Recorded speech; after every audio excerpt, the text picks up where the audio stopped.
ఏంటి బ్రో ఈ అరాచకం? అరాచకం అంటేనే బాస్, బాస్ అంటేనే అరాచకం. ఎందుకంటే అరాచకం ఓడి పుట్టిందే బాస్ దగ్గర నుంచి. బాస్ చూడండి కాదు, చెయ్యింది కాదు. బాస్ అనేది ఇంకా రిప్లేసబుల్, ఇంకా నాన్ రిప్లేసబుల్. అది బాస్ అనే ప్లేస్ ఇంకా ఎవ్వరు రీప్లేస్ చేయడానికి లేదు. సో చూసాము 1-2 సినిమాలు చిరంజీవి గారు డౌన్ అయితే చాలా మంది ట్రోల్ చేశారు. సో ఈసారి ఎలా ఉంటది? నా కొండను చూసి కుక్క మురిగినంత మాత్రం కొండ వాల్యూ ఏం పడిపోదు. అలాగే ఒక సినిమా, ఒక సింహం ఒక 5 అడుగులు వెనకేసిందంటే ఇంకో 10 అడుగులు ముందుగా వస్తుందని అర్థం. బాస్ 2 సినిమాలు పోయినాయి కదా అని చెప్పేసి బాస్ రేంజ్ పడిపోయిందంటే ఎట్లా కుదిరితే అవ్వదు కదా. ఎందుకంటే TFI ఉన్నది ఒక్కడే బాస్, మెగా బాస్.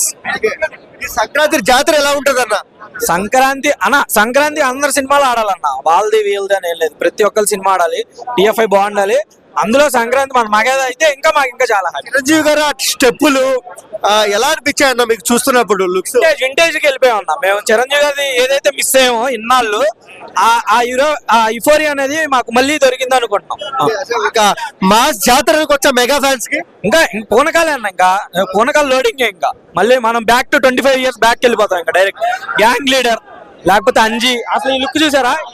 ఈ లుక్ ఏదైతే ఉందో మేము ఫస్ట్ షాక్ అయ్యాం. అంజీలోది ఇచ్చారా, లేకపోతే గ్యాంగ్ లీడర్ ఇచ్చారా, లేకపోతే బిగ్ బాస్ లో ఇచ్చారా, మాకు కన్ఫ్యూజ్ అయిపోయాం ఫస్ట్ ఈ లుక్ చూసి. మెంటల్ వచ్చేసింది.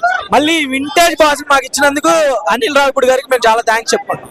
OG block buster Shankar Varaprasad next పెద్ద ఎలా ఉంటది మెగా ఫ్యాన్స్ కి? ఇది మెగా నామ సంవత్సరం అంట.